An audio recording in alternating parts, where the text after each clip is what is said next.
Good evening. So good to see everybody. Thank you for coming.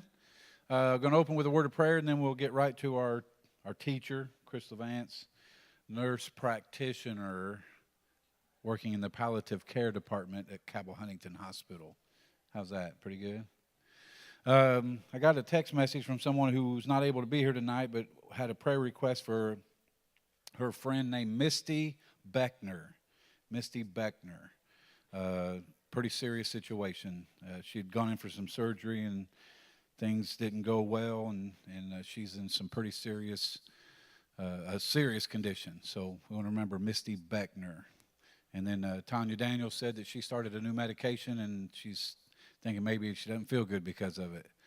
And so she's not going to be here tonight either, and she asked to remember her in prayer. Prayer requests?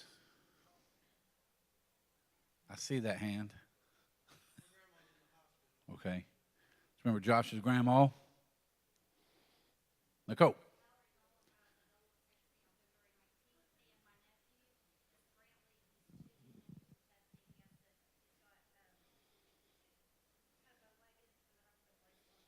Oh, okay. Brantley and Valerie Nolan. You know, I shared this several months ago, but I didn't walk till I was 18 months old because I was bow-legged. And I was a short, fat little guy, and my legs just wouldn't support. I mean, every time I'd stand up, I'd go. And my parents they'd laugh at me. And it's kind of scarred. Huh? What? What did I say? Okay, I did. All right. Whew. I don't know. Sometimes I don't know what comes out. You got to be careful. Anybody else? Prayer requests? Kevin Roach.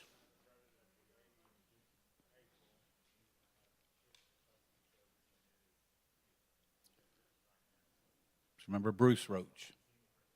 Yeah. Kevin and Bruce. Romonda. Raymonda. Ray.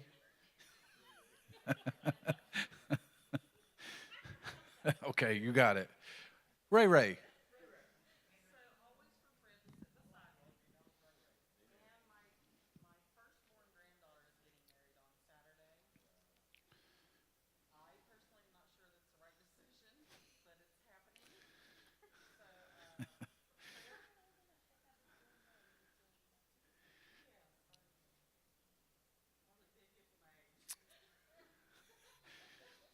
No comment.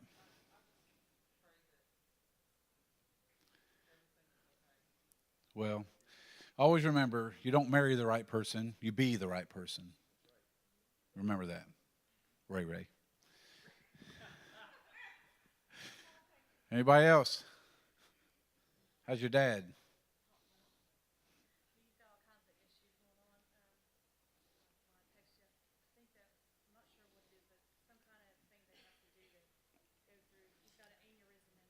Right.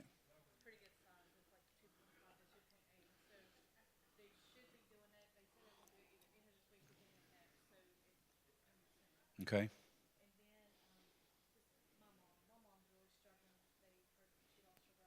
Right.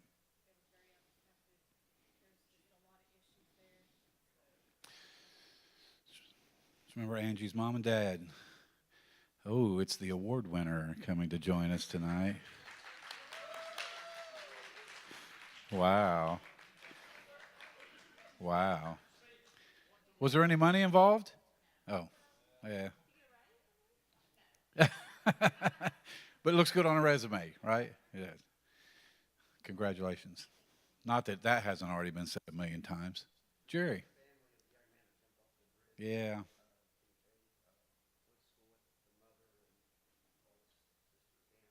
Yeah.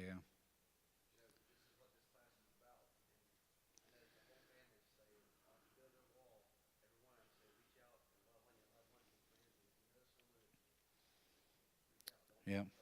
Yeah. We never know. Never know. Anybody else?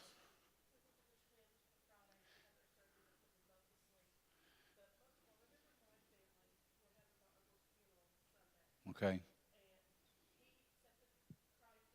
Wow. Good. All right. It might be the beginning of some cool things. All right, let's stand. Don't let me pray by myself. Pray with me. Lord, thank you for tonight. Thank you for the opportunity to be here in your house. Thank you, Lord God, for this time that we spend together as we discuss a difficult topic, but yet a topic that you talk about in your word, which is death and dying. I just pray that you'll help us as we go through this time. I pray for Crystal that you would just give her the words to say, to encourage us and help us, inform us, instruct us.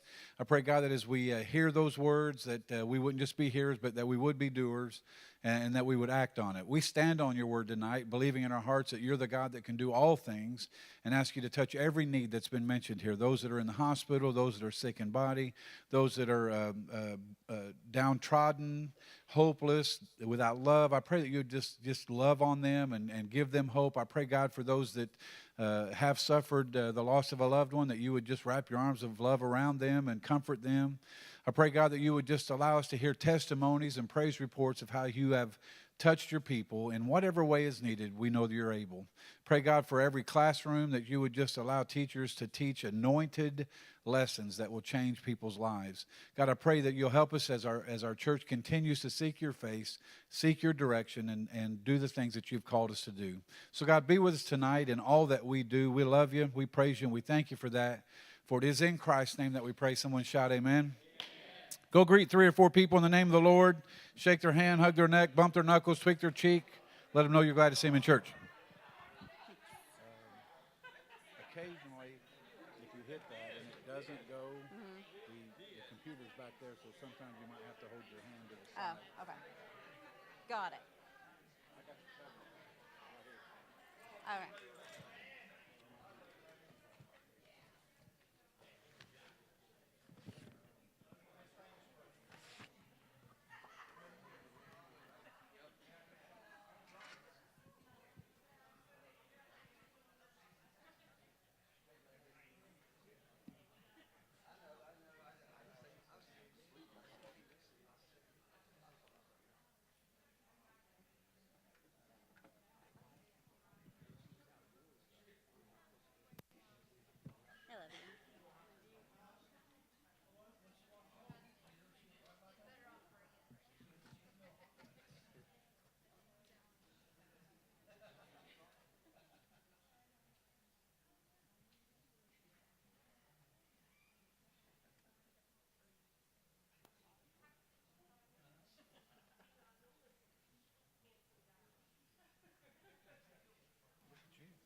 Everybody get their hugs in? Good. Okay. Well, thanks for coming back. I'm going to try to keep my Boone County in my pocket tonight. No promises. I know. It's not going to happen. I know. Okay. Well, there's probably some truth to that. I do want to say, though, because I worried about this all week, sometimes I have a tendency to come off as things are obvious or blatant, and I don't really mean it that way when I say it. So if I say something and you think, well, geez, I did that, or I made that decision, or whatever, and that doesn't mean you made a bad decision. Okay, you do the best you can with the information you have. I think sometimes I just come off that way is because sometimes to me things are a little more obvious, but it's because that's what I do every day, right? And a lot of the people that I see is not, aren't people that I love, right? So I just didn't want to be offensive to anyone. I promise I love you all. Does anybody have any questions from last week? I know we talked about some big stuff. No? None? Feeding tubes? Nothing? Thank you. Thank you. I appreciate that. It was really, really good, and be encouraged that I'm so glad that you were up there last week. That's nice. Thank you. I needed that because I felt really bad about myself this week, so I needed that little bit of encouragement. It's been a rough week. I'll just leave it. Oh, gosh. Goodness. Oh, really? Say it again, Ray Ray. Ray Ray. Say it so everybody online can hear you now. I said it was so good I listened to it twice. Oh, Because I missed Wednesday. that's sweet. Thank you. And I'll wait till Daniel gets here to clarify about his mother and her living will, because I heard about that all week. Okay. I can't say it while he's not here. He'll think I didn't say it. So tonight we're going to talk about the legalities of decision making, which is not my favorite subject, but it is probably the most important. If you get nothing else out of this class, take some paperwork and at least look at it. If you have parents, your spouses, everyone really should have at least one of these documents, and we'll kind of go over what the different forms are and which one you need, kind of depending where you are in your life. Oh. No? Woo, okay. This is my favorite quote, and I tell this to people all the time. You don't need an advance directive just if you're chronically ill, right? You need an advance directive because you have a family, right? Really, this is the truth. The most loving thing you can do for your family is to put it in writing. Because like so many of you have already came up to me and said, oh, I had to make this decision for my mom, and my whole family doesn't speak to me now, right? My own family even experienced that. And I'm like, I do this for a living. I can't even get my own family to. But the truth is that when someone is dying, everyone is emotional and everything is heightened. And it just takes the smallest thing to cause that split in family. So the best thing to do is make it easy for everybody. Talk about what you want over and over and over and over again. So these are just some legal documents that we're going to talk about. Living will. Does anybody have a living will? 2, 3? All right. Okay. So this is a state of West Virginia living will because that's where I work, and Cabell Huntington gives me free paper. They don't know they do, but they do. What'd you say? Oh. Well, y'all are paying for it, right? So this is a living will for the state of West Virginia, but because we live in a tri-state area, most area hospitals will accept this. So even if you live in Ohio or in Kentucky or anywhere in the tri-state area, this is pretty accepted. So this is actually a combined document. So what a living will is basically what I want at the end of my life, right?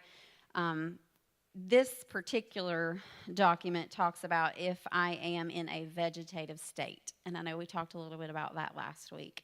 But basically what that means is if I cannot interact or make my own decisions, then that is not a state in which I want to continue to live in, okay? And this one says if 2 physicians deem me as remaining in a vegetative state, then that is, I don't want to continue to live that way. I don't want things like feeding tubes and that sort of thing. This is also medical power of attorney. You all have to do this before you leave today.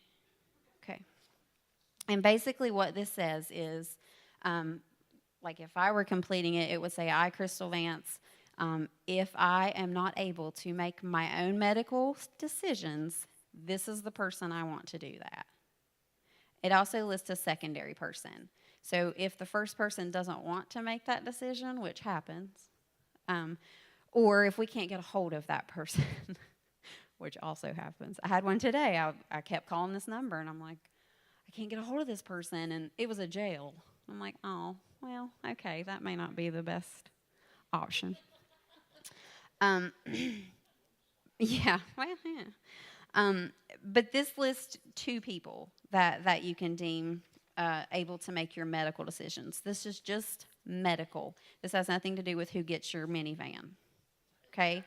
It's just medical stuff only. And then there's a section on here that talks about other directives. This is where I always write in for people if they've already decided I don't want to be resuscitated, I don't want to be on a life support machine, I will write that in there, okay?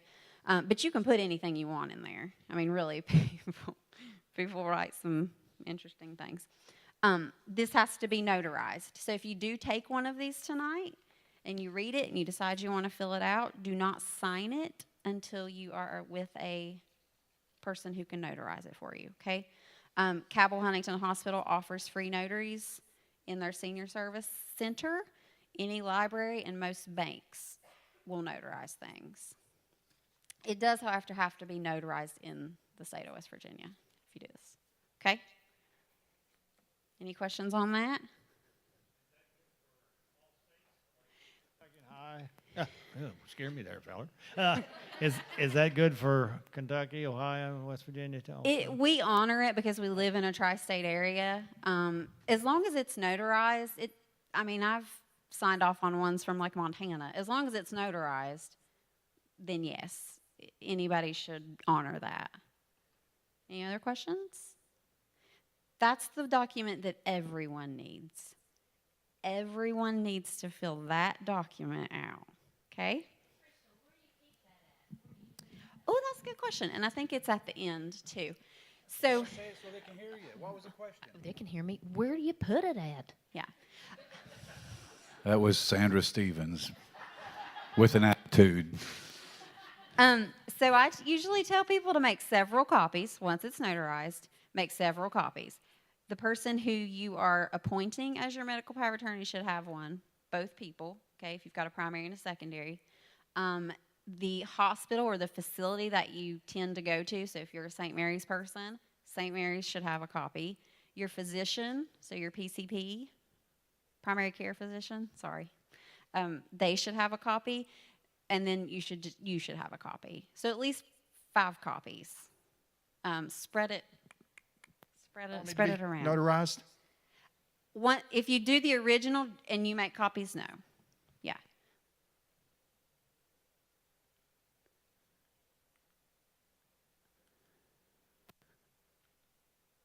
Okay. Yeah. So for everyone, who's this for? It's for everyone. That's right. Got no apples. Just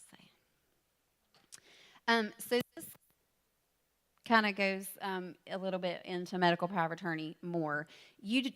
Like I said, that's a combined document. It's a living will and a medical power of attorney. If you just want to complete a medical power of attorney, meaning I don't want anything on there about what I want or what my wishes are, I'm going to leave it all up to that person, which isn't very nice. But if that's what you decide you want to do, you can get those online. If you just type in medical power of attorney and print it out and get it notarized. And all that does is name that person to make that decision, medical decisions for you. Does that understand? I waited. Thank you. You're so kind. But the paper you have, if you name somebody on it, and that's still considered medical power of attorney too? Yeah. This is a combined one. So this is a living will and a medical power of attorney. So this section here at the top is where you name the person that you want to make your medical decisions. And then if you'll read down through here, what it basically says is, if 2 physicians deem me to be in a vegetative state, I want treatment withheld, right? I don't want to be prolonged. So that's what this is. Do we have a backup medical attorney if the person you're with is in a wreck with you, or? Yes, there's a spot for I 2. think he might have stepped out when you mentioned. Oh, sorry. Yeah, that you can have 2.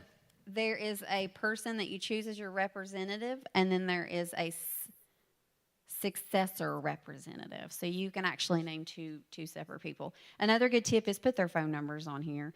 I don't care what their address is. I'm not going to write them a letter, but I need to know who to call, right? Yeah, the jail, like I did today. Okay, so here's another good point, and I think maybe Vicki Edwards talked about this last week. If the person that you are entrusting to make your medical decisions is also the person that you're going to trust to make your financial decisions, then you can do what's called a dual power of attorney. That gives that person your medical and your financial responsibility. If you come to the hospital and do any of this, we do not do anything financial. The hospital doesn't. It's liability. That has to be done with a lawyer. And I think it costs, I don't know, $40, $45 maybe, ish. Oh, I'll get this. Okay, when I did this for my mom, we did a medical power of attorney and then we did a revocable financial power of attorney. But there's also the option of a durable power of attorney. And that's, I mean, just an option that maybe people need to know about. So a lot of times it depends on why someone is incapacitated. So if, like, let's just say, for example, if someone names me their medical power of attorney because they're at end of life, I can make their medical decisions. But if they're going to name me their medical power of attorney because of, like, some sort of other reason, like mental illness or something, that can be transferred back and forth, right? So if that person then becomes competent, my decision making goes out the window, right? This only comes into play if you cannot make your medical decisions, which brings me to another point that I don't think I put on here, because I get so many families that'll come in and say, you know, mom's dying and we know she's dying, but we don't want you to tell her. But I'm her medical power of attorney, and I'm like, yeah, it doesn't work that way. If mom's alert and oriented, then we got to tell mom, okay? Or they'll say, don't tell her she has cancer. We don't want her to know. Well, I can't do that. That's not ethical for one thing. But I think that medical power of attorney only comes into play if that person is deemed incompetent, that they can't make their own medical decisions. Make sense? Okay. Side note, if you have someone that you feel like you're going to be this person for, go right now and put your name on their checking account. You literally cannot do anything for someone. I mean, we hear all the time from families who, you know, are trying to pay people's bills while they're in the hospital, and they can't. I mean, they won't even let them pay a bill. I'm like, I don't get that at all. Yeah, if somebody wants to pay my bill, go right ahead. But you can't really do anything. And if you are waiting for that person to pass away, you have to wait until you have the death certificate. Then you take it to the bank. It's just a lot of hick-hack. That's a Boone County word, right? And this, again, sorry. So what if both of us in our car, do we put Sarah on our checking account? What, I mean, who do you, Yeah. They could put the pastor on there, couldn't they? Sure, or me. It's fine. Yeah, so you don't, right, you can have my minivan. You don't have to necessarily, okay, so if you are not expecting to be in a terminal state, then I wouldn't put anybody on your checking account. But if you're someone who's, you know, up in years and, you know, maybe has a terminal diagnosis, then you need to put someone on your checking account. Things like emergencies and car wrecks and things like that, that's not really something you can prepare a whole lot for other than having medical power of attorney, right? This is more for people who we see that coming. It's coming, right? Does that make sense?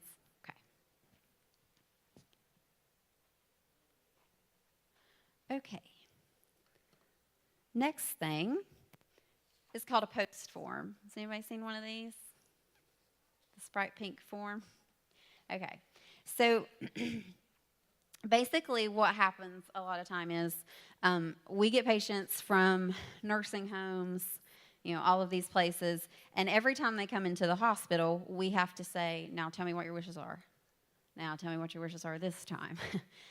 So basically the way that the state of West Virginia, again, I work in West Virginia, but most places have these, this is a physician's order. Okay, so there is a form, or there is a place for a signature down here where a physician or a nurse practitioner can sign this, okay?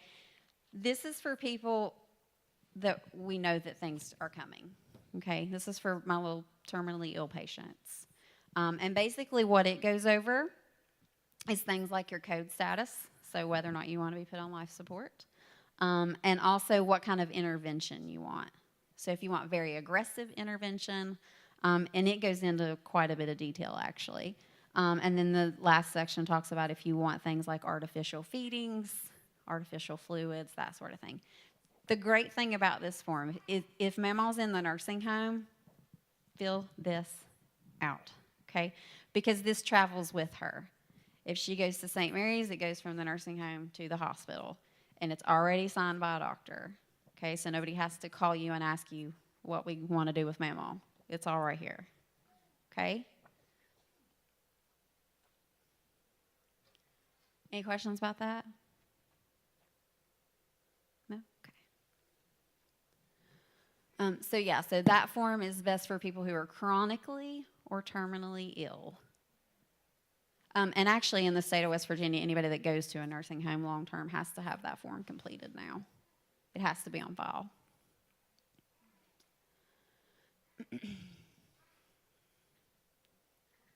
I just like this.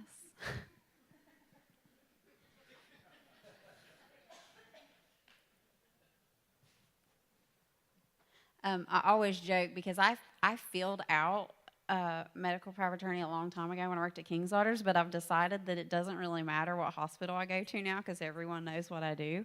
So I feel like nobody's going to do CPR on me anyway. I'm just going to come in and they're going to be like, oh, that's Crystal. No. She wouldn't want that. Actually, I'll tell you a funny story. When I had my gallbladder taken out, my sweet husband came in the PACU and said, unplug her. She doesn't want to live without a gallbladder.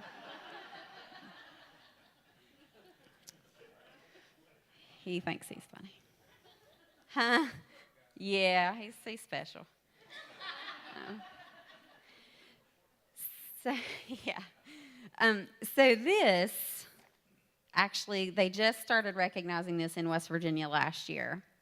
And if you are someone who, like, you literally are a control freak and you want to have everything, kind of glance at Candace.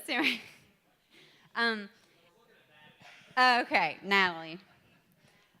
Because this is, it's several pages of what you want your wishes to be. I mean, there's even like a section in here that talks about if you want music playing, what kind of mouth care you want.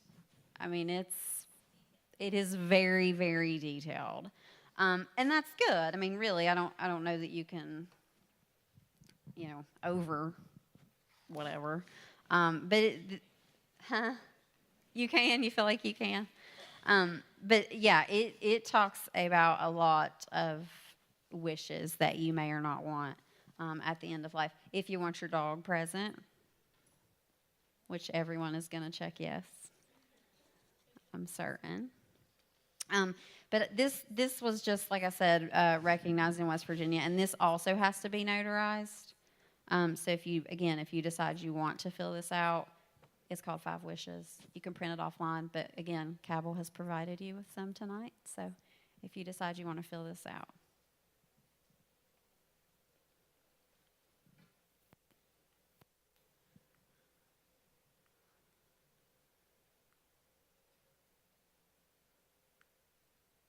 Ooh, financial property. It always cracks me up when this comes into the conversation. So I'm just going to throw out a few things so that maybe you don't have to ask that if you're dealing with this, because there's been so many times that people have asked me things and I'm like, why is that what you're asking me right now? But sometimes I guess it's a big deal. Again, when you are dying, all of your assets, all of your checking account, all of those things, no one is going to have access to that unless you have put that person on that account. No one will pay your Netflix bill unless it's automatically deducted. They won't even let you pay the water bill.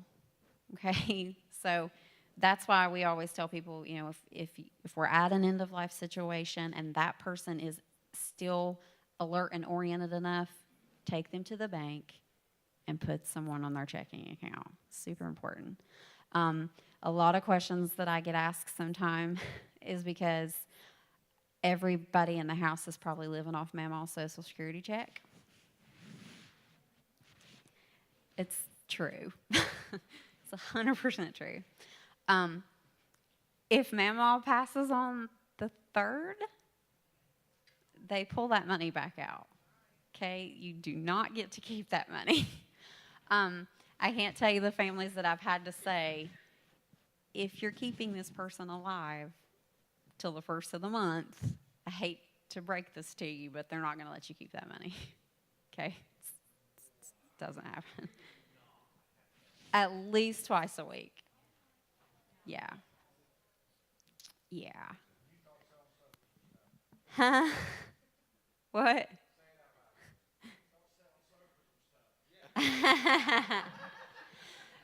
And literally the first time someone asked me that, I was flat. I mean, I was just like, but so I called the Social Security office, and I was like, I'm so sorry to ask you this. And she was like, we get this phone call every day. And so now I don't even have to call because I already know the answer. But people ask all the time about that. So just in case you were wondering, you do not get to keep Mama's check. Okay?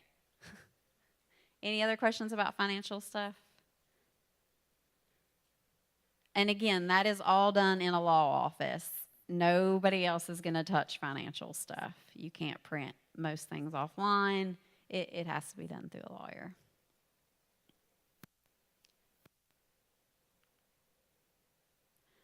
Okay, so I'm going to give you some tips.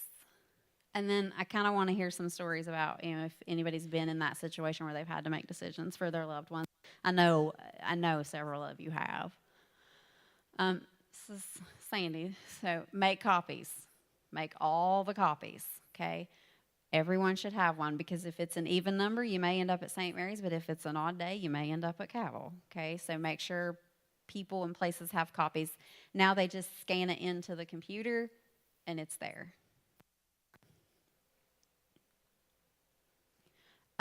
The time to complete this paperwork is not when Mama's breathing 4 times a minute. Okay? This shouldn't, if I could give you any advice, it would be, if you're gonna do this and you're gonna talk about things like this with your family, do not do it when you are emotionally a disaster. That is not a good time. Okay, what are you laughing at? Because I say Mama, it's always Mama. That is, yeah. But that is so true. I mean, when all of y'all are Appalachian, right? Okay. When Appalachians die in a hospital, there is literally 20 people in the waiting room, and they bring coolers, and they bring little Debbie cakes, and they set up shop. And that's fine. I mean, I say that because that's exactly what my family does. But nobody sleeps, right? Everybody stays up and watches Mama. So everyone's exhausted.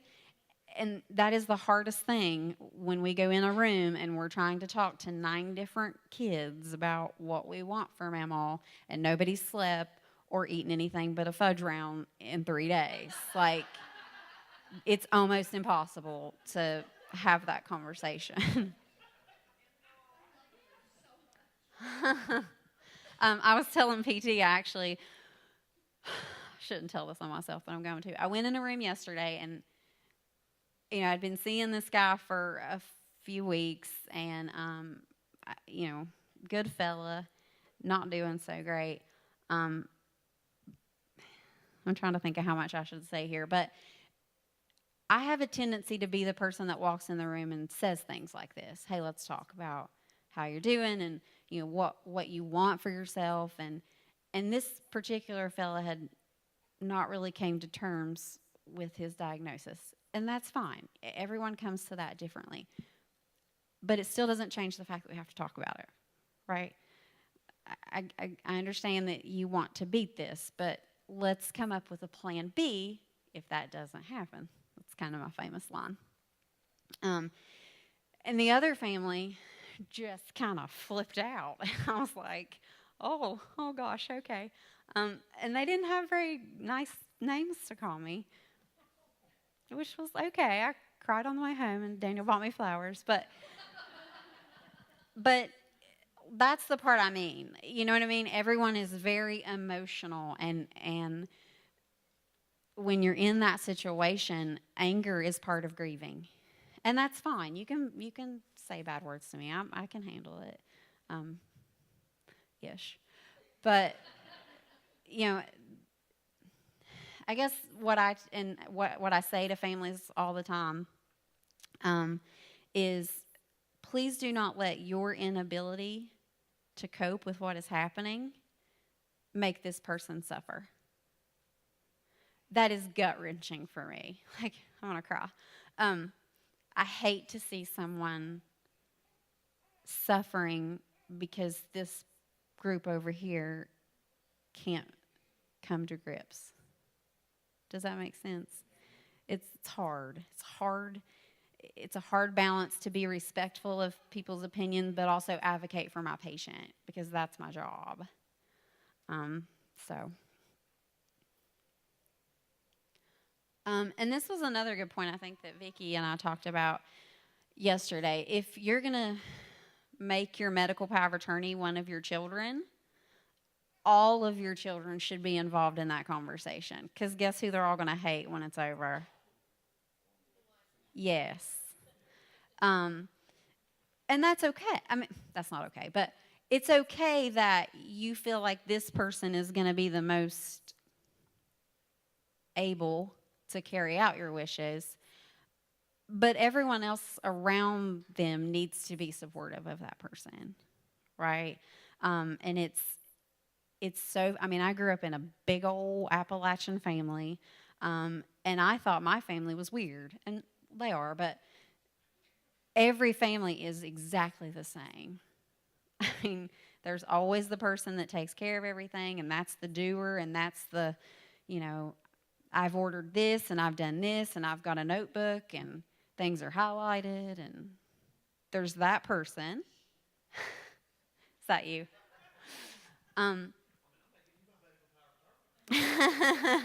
Yes. I like it. And then there's the person that is inevitably going to make it about them.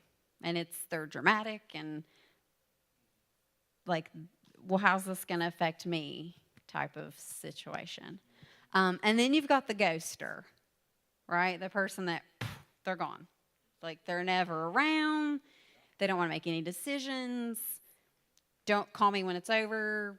That person, right? And then you got the baby boy who just is so emotional that they're just not going to be able to make any decisions. So it's funny, but that's almost every family. I mean, I'm sure if you're thinking about your family now, you're like, which one am I? So yes, again, if you're going to make that person if you've got your oldest daughter, which is the best decision, let me just say. You say, no, it's really not. It's been my experience, maybe because I'm the oldest daughter. Yeah, see, okay.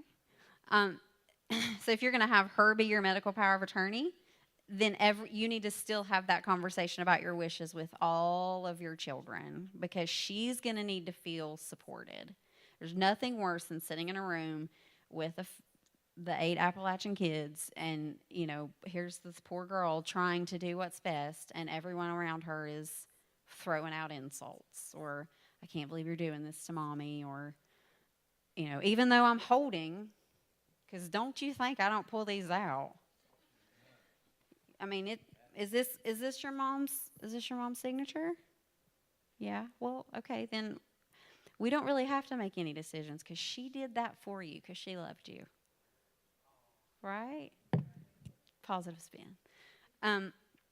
But still, I mean, you would be surprised. I had a guy last week tell me, Mama don't want a feeding tube, and he was like, well, I'm overriding that. Well, I mean, you got to live with her, I guess. And that brings us to another really good point. If you come in with one of these forms, I will advocate for you, until I have made the entire hospital mad at me. But the truth is, if your family raises a stink, if your medical power of attorney says, yeah, I want to change that, they're probably going to, which isn't right. But, and I'm going to say this, and I hope no one thinks any less, but, you know, I have had so many physicians tell me that, you know, this person isn't going to sue me, but their family will. Right?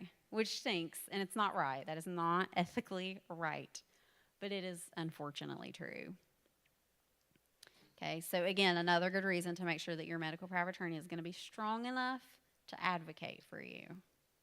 Okay, even when the doctor says, well, maybe it won't be long term. Maybe we can just do it for a little bit.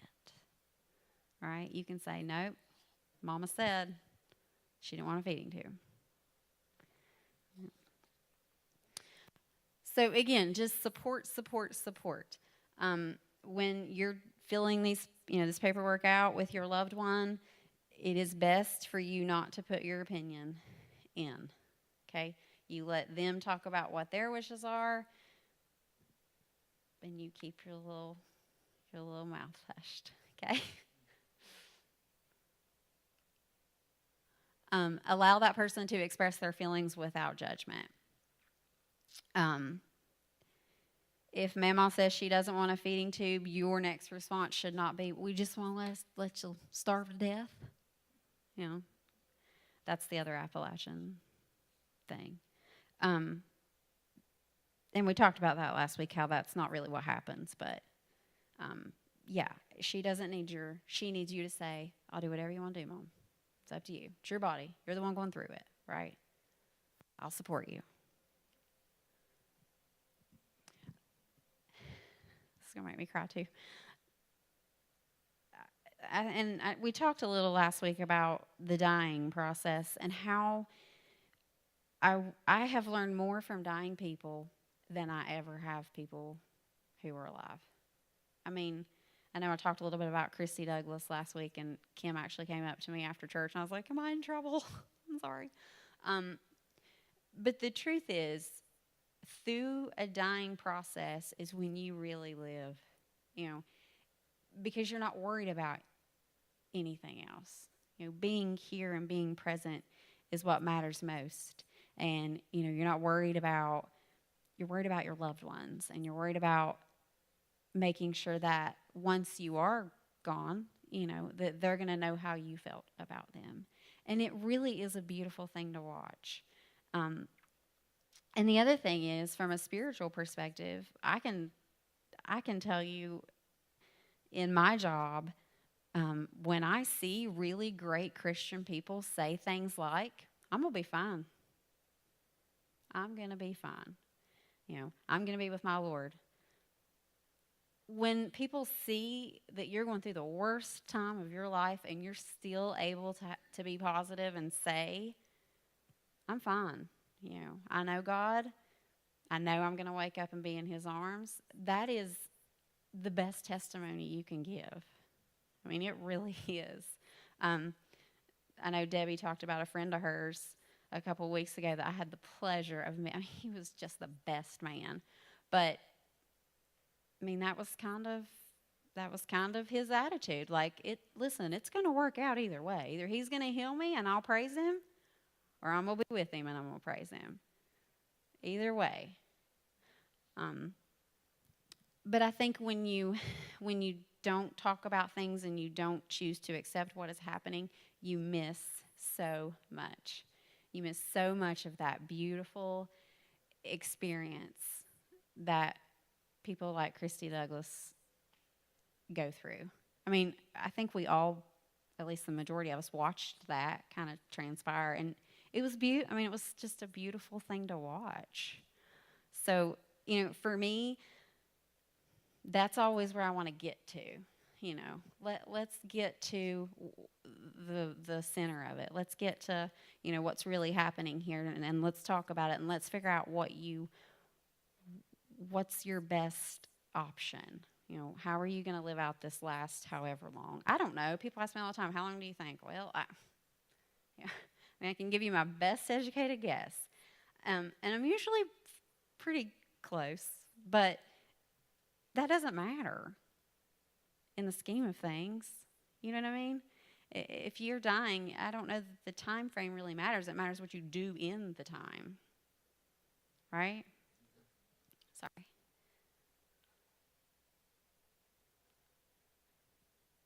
Oh, yeah, I think I said this already. Because I think this is where you end up putting people through so many things that is unnecessary suffering. There's suffering and then there's unnecessary suffering. You know what I mean? There are things that we do to people because we can, not because it's for them. You know, we're doing it to them. And that's different. That looks a whole lot different. The hospice organization just released the data for last year. It's like, I don't understand how we're not getting good at this. Like, there's been death forever. And like, we're no better at it now than we're probably worse, to be honest, because we do have so many medical advances. And somehow we've kind of shifted our focus on living longer, not better. I just want to live longer. Doesn't necessarily mean better. But like 87% of Americans say they want to die where? At home. How many people of those percentage do you think actually die at home? It's about 23. So 87% of people want this, and we give it to 23% of those people. You know, and I can tell you the reason is because with things like hospice, you know, does anybody know what the criteria for hospice is, what your life expectancy has to be? It's 6 months or less, right? So basically, if I look at a patient and I say, would I be surprised if this patient were to pass away in the next 6 months? If my answer is no, I would not be surprised, then they're probably eligible for hospice care, okay? Do you know what the average length of stay in a hospice program is? 13 days. So something you could have in the last 6 months of your life, you get in 13 days. And the reason, according to Crystal Vance, is that when you start on that disease process that we talked about last week, that slope, I got the best advice from an old man. He said, this is my slope, and slopes continue the way that they're going, right? If this has been your slope for the last 3 months, the next 3 months is probably going to keep being that slope, right? But we don't do that. You know, we keep you, and then we throw you off the cliff in the last 13 days of your life. So,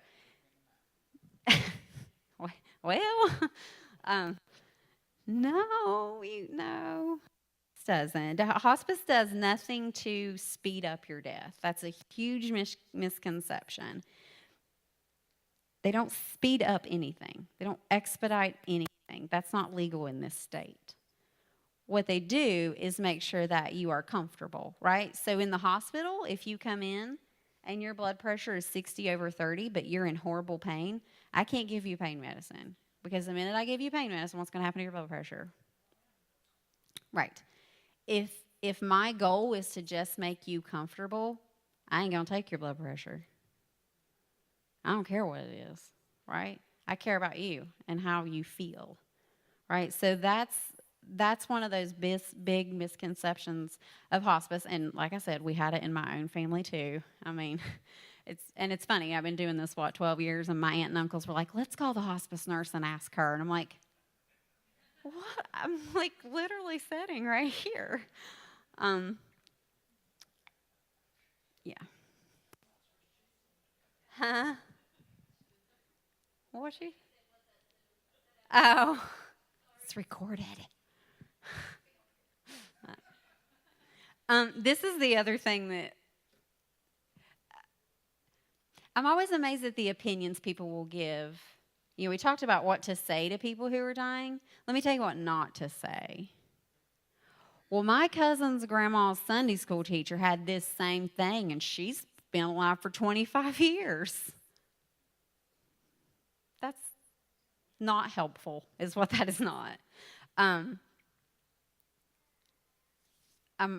working with a family, and the brother has told me multiple times, I've had people who was brain dead came back. That isn't true. Unless the Lord intervened. But talking about other people's experience and comparing it to this person's experience is not fair. You don't know. There are multiple different kinds of lung cancer. Okay, so your lung cancer may not look like his lung cancer. So don't compare the two. Okay? And I'm always amazed when people come in an ICU room and say things like that. And I'm like, what? Why would you do that? Keep that here. Okay? That's not helping anyone. And this is kind of, what we talked about already. I am someone who gets very, very, very, very attached to my patients. And some people tell me that that's bad. But I say, if I didn't, I probably should find a new job. Because I feel like that's what people need. They need to trust that what you're telling them is what you would do if you were in that situation. So when I say all the time, if this were my grandma, this is what I would do. And I feel comfortable saying that.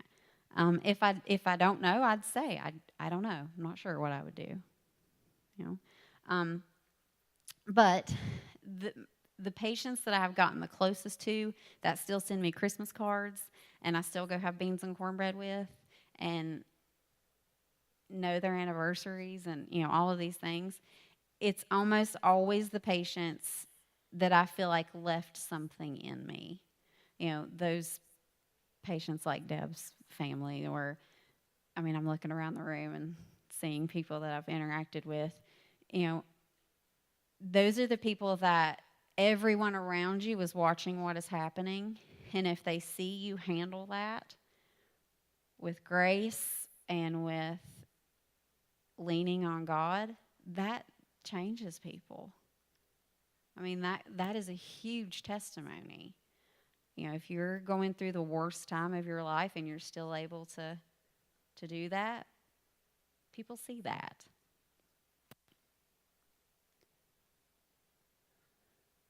This is just a little quote I like because it's true. There's no do-overs, right? Once you're at the end of life, this is a one kind of shot deal, right? So let's really focus on making it good. Let's make it a good death. And when I say things like that to people, they look at me funny, but I can tell you I've been a part of some beautiful, amazing deaths. And I've been a part of some really not beautiful, amazing deaths. And so anytime I walk into a room, this is where I'm going to try to steer you to, the good death.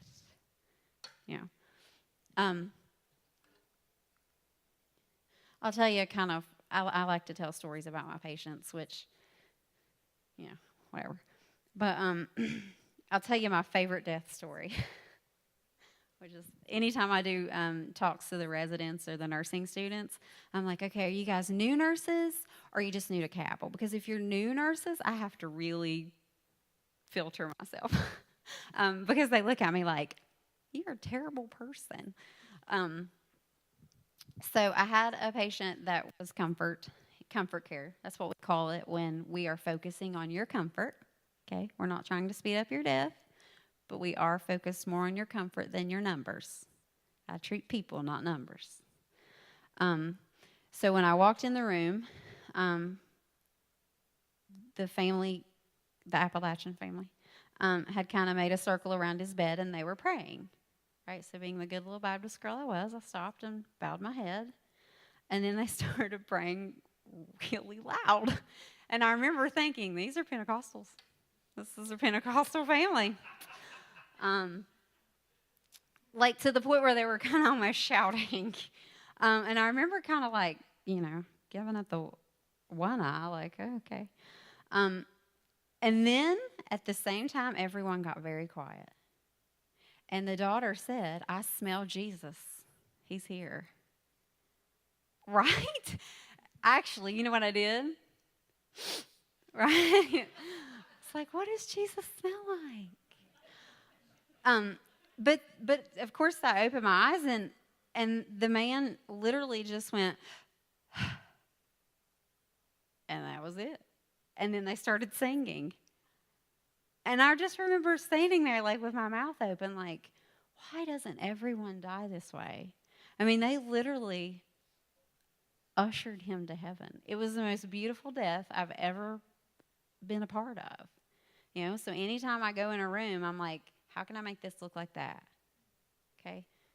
I mean, maybe we don't need, the Pentecostal praying, but, how can I make this family get to that point to where they feel like they're ready to usher Mama out, right? Which is pretty much what they did, and it was amazing.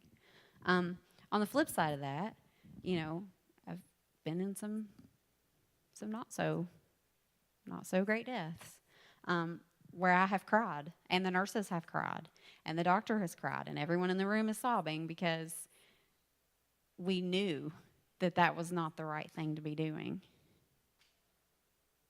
Codes do not look like they do on ER. No one wakes up from a code and is chipper, right? They're not great, and they're especially, not so great sometime on little tiny frail people. So again, it's always the goal to make the death what the patient wants it to be. And I'll tell you one more story, and then I'll questions. So I had a patient that I got really close to. He was a super smart guy. He's written several books. Has a theology degree. Just smart guy. Knew the Bible inside and out. But I didn't really get him. And the reason I didn't get him was because he had a pretty rare type of cancer that we were not even giving him treatments that had been approved. We were giving him stuff that probably came from Mexico somewhere. It wasn't even approved to be given for that disease. And once I got comfortable with him, I remember saying, why are you doing this? You seem like such a strong faith, you seem like you have such a strong faith. Aren't you tired? Aren't you kind of ready to transition on to where that you're going? And he said, death's the enemy. And the Bible teaches us that death is the enemy. And that I'm to fight that. And I was like, oh, okay. Well, I never looked at it like that, I guess. But that was consistently his story. And my heart broke for him every time I saw him because he was in horrible pain. He could no longer walk. He was no longer continent, so someone had to clean him. He could no longer eat on his own. And I would ask him every time I see him, is there a line? Are we going to get to a point where you're going to say to me, okay, I'm done? And he said, no. Nope. And I said, well, at least decide if you want to be taken to the ICU and put on a ventilator. Can we at least say that that's probably not a good idea? Because by now the cancer is in his bone. And he said, no, you take me and you put me on a ventilator. And everything in me is like, no.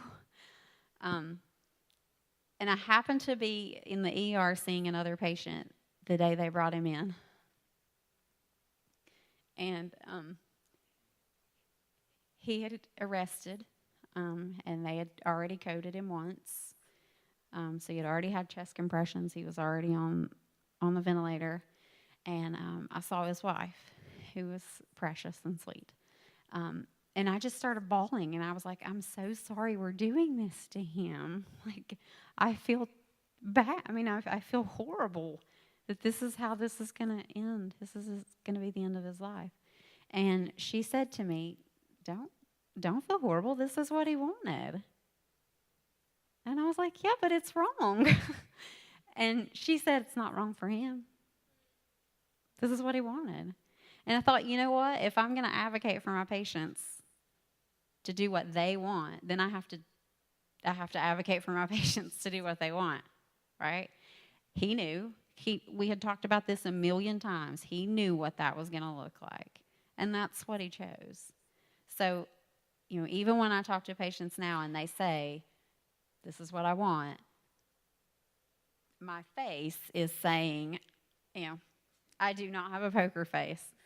But I'll say, you know what? If that's, as long as you understand and that's what you want, I'll be right there with you. Any questions about anything? None? Ray. Ray. Oh, Ray. Oh, Ray. I don't so much have a question as I have like a praise report for you. Okay. Because you and I know that you took care of Fred's brother when Yeah. he had cancer. And, I'm only going to advocate for you because there was a lot of nurses and a lot of doctors there present with him at various times, various stages of his sickness. And they mostly Danced around it. They tippy-toed around his problem, and Lloyd was always a straight shooter. Yes, he was. And he was your biggest fan because you come in that room and treated him just like an average Joe. You had average conversations with him, and some of He them spoke pretty good Boone County. So like, oh, he did. And it was really hard on him and his whole family, but he was really close to you because you told him like it was, and it's really what he wanted to hear. He didn't want to hear what the other nurses or maybe his family had to say, like, it's going to be okay, because it wasn't going to be okay. And so I just wanted to sing a little praise for you because sweet. I've had that relationship with you at some point. So thank you. I wished you had been there when my mommy was sick. That's nice. Thank you. And this is the reason why I get kicked out of rooms, right? Because my mom and I were talking about this yesterday. Like you were talking about the other day when, if you've got a ruler and you see that I got about 4 inches left, the way that I look at it is if I keep pretending like this is not what is happening and you're going to be fine and we're going to beat this and, all those things that people say, I feel like I'm robbing you of that 4 inches because I've never met I shouldn't say never, but most patients don't want to spend that 4 inches at Cabell Huntington Hospital seeing my face every day. That's not what people want. We've already proved that. 87% of people want to be home with their dog and their grandbabies, right? So for me, it seems silly to not talk about it. You know what I mean? Because I feel like you're missing out, and I don't want that for you. I want you to live the time that you have in the best way that you can. So if I have to be the person that gets kicked out of the room, then I have to be the person that gets kicked out of the room. It's fine. I'm sorry. I'm sorry. I've been there with her, and I'm looking at her and identifying with this because Lloyd was dying of lung cancer, and all he wanted to do was go downstairs and smoke a cigarette. And He I'm did. serious. And all of us was like, "You're dying of lung cancer. Why do you want to smoke?" Do you know what I told Lloyd? And Crystal said, Smoke "Go, it up, Lloyd. go smoke them." Listen, if you have terminal cancer, I should, again, not been said from the pulpit. If you have terminal lung cancer and you have 2 months to live, it's not the time to stop smoking. It's not. It's go outside. If that brings you joy, go outside and smoke your cigarette. I'm not going to stop you. I have literally rolled up towels and put under the bathroom door. Just go in there and smoke. Be fine. And how did you know that would work? seriously. Yeah. But, like, to me, that's decency for me. I have been known to be out in the smoke shack with patients. I mean, and I am certainly not tooting a horn or anything, but to me, that is human decency. Yeah. I mean, I had a little, little Asian patient that I just was precious. Everyone at work makes fun of me because everyone is precious. Again, that's the Appalachian in me. But he hated the hospital food. I mean, he was Asian, and we're giving him like oatmeal, and he was like, I would give anything for some good sushi. And I was like, oh, that's easy, right? I went and got him sushi. And you know what? That's what people care about. You know what I mean? At the end of their life, they're not.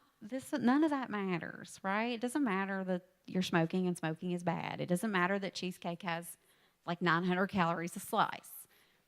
Doesn't matter. If someone does not bring me cheesecake because I'm on a renal diet, I'm going to be real upset. But to me, that's what we should do as people. Oh.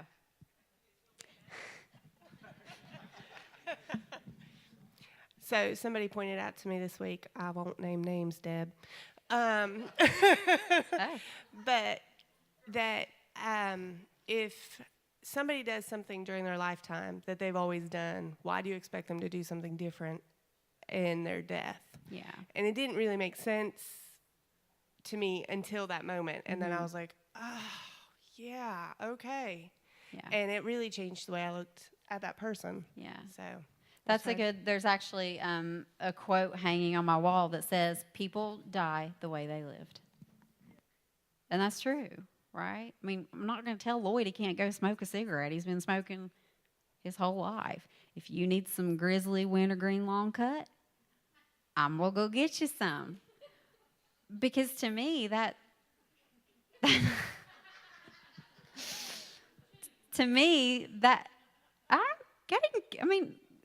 that point for Lloyd, and I loved him. I loved his wife too. Boy, I would not want to meet her in a dark alley. Yes. He said something smart to her one day, and I was like, oh, she's gonna like hit him. But there was no way I would have told him no, he couldn't go smoke. No way. So, any other questions? Oh. You want me to go? And again, that's the other reason why we do things like fake graduations and baptisms and things like that. Because if that's what that person's goal is, that's what we're going to do. Going back, talking about our friend. Yeah.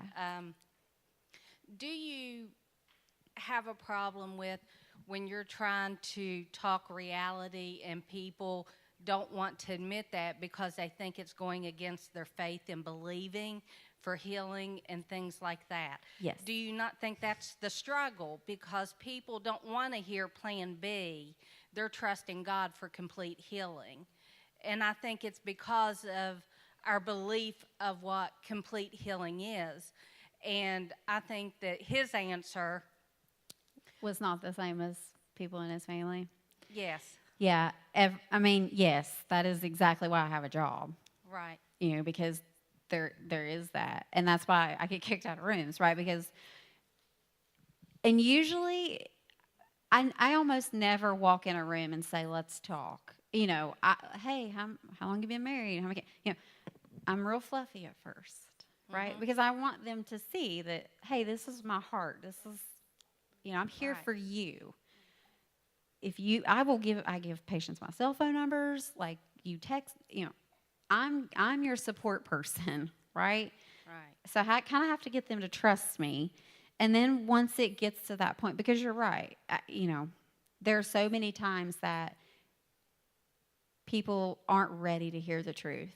And the way that I tell you the truth may be different than the way that I tell her the truth, right? You kind of have to fill out your audience and know what they're ready to hear. And one of the questions I ask people is, if I thought I knew about how long you were going to live, would you want me to tell you? And I've had a lot of people say, nope, do not want to know. Okay, yeah, that's fine. But most of the time when patients start talking about that, that's because they already know the answer. Right? When people start talking about dying, that's because they know that they're dying. And like we were talking earlier, you know, when I go in a room and they say, we don't want to tell mom she's dying. Mom knows. She knows. You know, and so yes, that is very difficult. And there are times when I will go in a room and I won't say a word. I'll pat, right? Just love on that person. And then tomorrow, maybe we take it a little further, you know. But you have to handle people with kid gloves sometimes. Now, people like Lloyd, he did not need any kid gloves. He was like, how long I got, Doc? You know, and that's great, but not everyone is like that. Question. Yeah. With the medical power of attorney or just a regular power of attorney, once the person has passed away and you're in that position, if I understand correctly, those two documents are no longer valid. Once they've passed away, they don't count anymore, correct? In terms of medical, yes. Well, what about the other one? Financial, that will continue. And just a regular regular power of attorney? Is that void? I don't on think. death? So there's two types of power of attorney. There's medical and financial, and then there's a dual. Okay. Right. So the medical, that ends once the person patient dies. is deceased, because that person will have to then sign papers for the funeral home and things like that. The financial carries on for some time because you have to still continue to pay things. I gotta stop you. Oh, Okay. last one. They love our kids, but they don't love them. I'm sorry. Okay, I just wanted to say, in the 90s, I wish they had people like you, because when my husband died in 93, there was nobody like you to tell us anything. I mean, I'm getting this so was- much. If you all would have known the week I've had, I really well, needed all this I don't love. think they had palliative care back then. I'm not really sure. Yeah. But, I mean, his family was really upset. I mean, his mom wouldn't even come when we turned off the respirator because she said, I chose to let him die. I chose to, and matter of fact, she called me a killer, a murderer. And I lived with guilt for a sorry. long, long time. But the doctors had said she wouldn't even come listen to the doctor. She said it was God's decision, not mine. So, Okay. and back then, I could have used somebody like you. Well, really. I'm going to say this. I know you're going to tell me, Josh, but people give themselves too much power. By turning someone off a life support machine, you're not killing them. They're already gone. Okay? Don't give yourself all that power. I tell people that all the time, well, I feel like I'm choosing life or death. And I'm like, you are not that powerful. It's already been decided, right? This is kind of a technicality. Yeah, but don't take all that on yourself. That's not fair. You know, if you believe that God determines life and death, then you got to believe that God determines life or death, right? Hi, Crystal. How's it going? Good. Hey, just a real quick story, and we got to go. But this might help you with, you said that about when they said they could smell Jesus. When we were over at the other building, I did a sermon once about worship, and I like to do illustrated sermons a lot. So my point is that I think our worship changes the fragrance in heaven.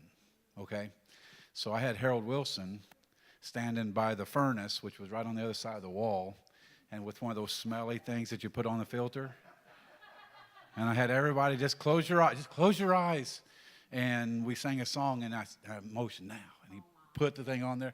And I actually had one person come to me like, I really smell it.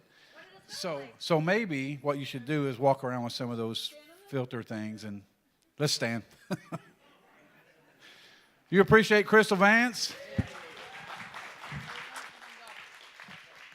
think she's doing great. 2 more weeks. 2 more weeks of the Boone County Blonde. Maybe more. Who knows? Yeah.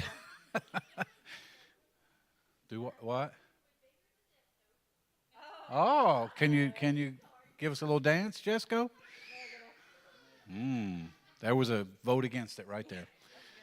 Thank you, Lord, for allowing us this time together. Keep us safe when we leave this place. We love you. Thank you for that in Christ's name. Everyone said, Amen. Thanks for coming. Shake someone's hand, hug someone's neck, bump someone's knuckles.